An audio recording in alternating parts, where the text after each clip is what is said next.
Here's a psychological truth you're not ready to hear. Some children don't lose their childhood. They sacrifice it to survive. And once you understand this, you'll finally see why you struggle so much to ask for help. Why you feel responsible for everyone around you. Why rest feels dangerous. Why you give and give in relationships but never feel like you receive enough. In the next 20 minutes, I'm going to reveal the 8 hidden patterns of early adultification that are still controlling your life today. These aren't just childhood memories. They're survival mechanisms that have been hardwired into your nervous system. And by the end of this video, you'll understand exactly why you are the way you are, and more importantly, what you can do about it. Because here's what most people don't realize.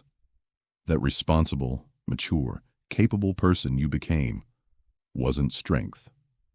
It was adaptation. And it's time to understand the difference. Psychology calls this early adultification or parentification. It happens when a child is forced to think, feel, and act like an adult long before they're ready. And the consequences? They follow you into every relationship, every career decision, every moment you try to rest, and every time you look in the mirror. So if you've ever felt like you're functional on the outside, but exhausted on the inside, if you've ever wondered why you can't just relax, if you've ever felt guilty for having needs, this video is for you. Pattern number 1, emotional hypermaturity. Let's start with the first pattern, emotional hypermaturity. A child who grows up too fast learns something essential very early on.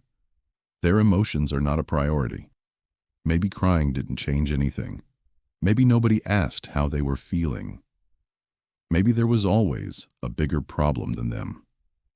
So their nervous system understood the message loud and clear. Feeling too much wasn't safe. That child started talking like an adult, behaving better than other kids, never causing trouble. From the outside, they appeared mature. From the inside, they were renouncing essential parts of themselves. And here's what psychology is clear about. Emotional hypermaturity is not strength. It's a survival strategy. In adulthood, these people tend to minimize their emotions. They rationalize everything they feel. They feel uncomfortable when someone offers them emotional care. Not because they don't need it, but because they never learned how to receive it. They're the people who know how to listen, but don't know how to be listened to. And this doesn't just stay in the mind. It gets recorded in the body. Your nervous system remembers what your conscious mind has forgotten. Pattern number 2, early responsibility. Many children who grew up too fast develop a silent belief. If something goes wrong, it's probably my fault. Maybe there were conflicts at home. Maybe they took care of the younger siblings. Maybe they felt they had to behave perfectly so they wouldn't make the environment worse. The child's brain doesn't differentiate between responsibility and survival. If something depends on me, then I stay safe. This is how adult hyperresponsibility is born. These people feel guilty when they rest. They overload themselves with tasks. They feel anxious if they're not being useful. Even in relationships, they carry the emotional weight of everyone around them. If something fails, they ask themselves, what did I do wrong? Not because they're controlling, but because their nervous system was trained to hold everything together. The problem is, nobody can live like this without burning out. And if this sounds familiar, there's something important you need to know. You weren't born this way. You adapted. Pattern number 3, forced self-sufficiency. If I don't do it, nobody will. When a child learns that asking for help doesn't work, their brain makes a radical decision. Stop waiting for others. This is where extreme self-sufficiency is born. They don't ask. They don't delegate. They don't trust easily. They prefer to do everything alone, even when they're exhausted, because depending on someone is associated with disappointment, abandonment, or pain. In adulthood, this looks like difficulty, working in teams, discomfort receiving support, and relationships where they're always the strong one.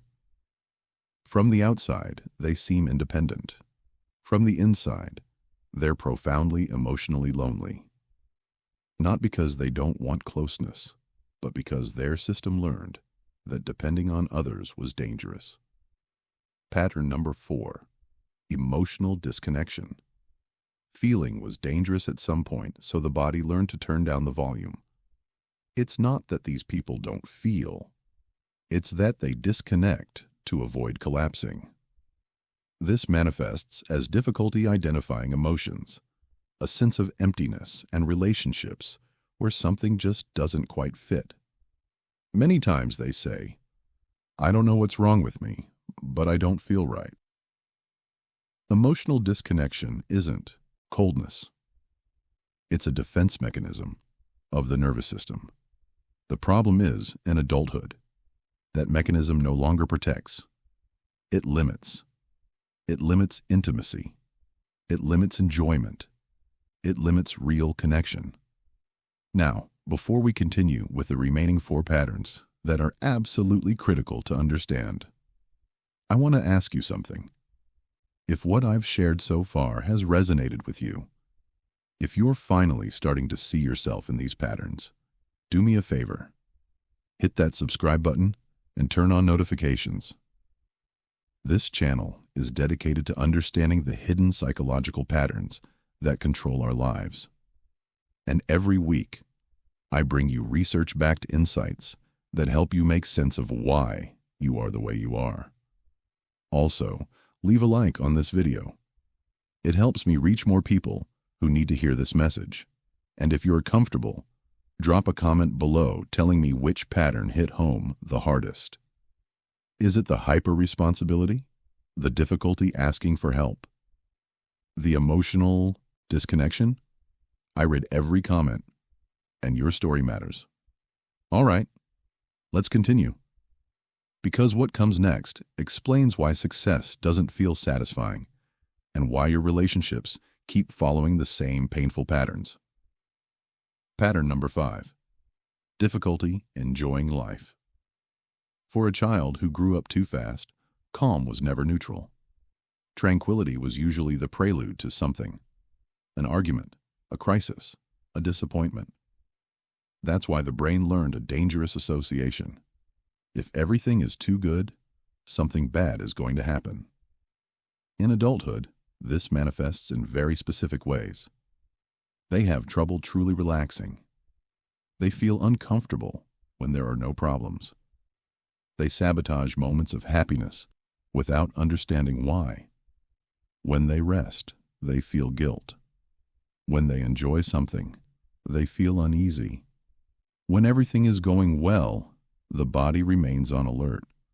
This isn't ingratitude. It's a nervous system that wasn't trained for safety, but for anticipation. These people don't live in the present. They scan it. Always attentive. Always prepared. Always tense. And that, over time, is profoundly exhausting. Here's an uncomfortable truth. If you didn't learn to rest as a child, rest as an adult feels dangerous. Think about that for a moment. Your body literally perceives peace as a threat. That's not a personality trait. That's trauma. Pattern number 6, unbalanced relationships. Loving by giving more than they receive. A child who had to mature quickly learns that love isn't something you receive. It's something you earn. You earn it by being useful, understanding, patient, available. That's why, in adulthood, these people tend to connect through sacrifice. They give more than they receive. They listen more than they're listened to. They support more than they're supported. They often attract emotionally immature, demanding, or distant people. Not by bad luck, but by familiarity. The pattern is old. If I give enough, they won't abandon me. They confuse intensity with connection, pain with depth, responsibility with love. And when they finally get tired, guilt appears, as if asking for reciprocity were selfish. But it's not. It's a basic need they never learned to claim. Let me be clear about something. You are not difficult for wanting to be loved the way you love others. You're not asking for too much. You're asking for the bare minimum, reciprocity. Pattern number 7, extreme self-demand. It's never enough. For these children, personal value became linked to performance. It wasn't enough just to be. You had to fulfill, help, solve. In adulthood, this translates into a harsh, demanding, relentless inner voice. No matter how much they achieve, they always feel something is missing. Mistakes are experienced as threats. Rest is seen as weakness. Failure becomes identity. On the outside, they seem functional, responsible, successful. On the inside, they live with a constant sense of inadequacy, not because they're incapable of enjoying their achievements, but because nobody taught them they could be loved without producing. Love, for them, was always conditional. If you demand of yourself to the point of exhaustion, it's not because you're lazy, it's because you learned that stopping wasn't an option. You learned that your worth was measured by your output. And that's a lie that's been destroying you slowly, day by day. Pattern number 8, the functional, but emotionally exhausted adult. Many successful adults are still tired children. They function. They accomplish. They solve problems. But emotionally, they're exhausted. They feel like they're always arriving late to themselves, that they take care of everyone except themselves, that their life is in order, but they are not. There's a loneliness that's difficult to explain. It's not a lack of people. It's a lack of permission to be vulnerable. The child who grew up too fast didn't disappear. They just learned to be quiet, to endure, to keep going. And that child is still waiting for something very simple: emotional safety. This is the part most people don't talk about.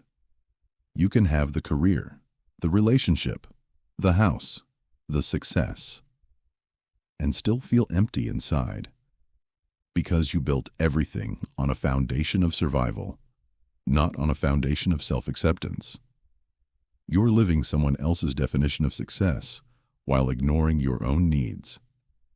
So here's what I want you to understand as we close this video.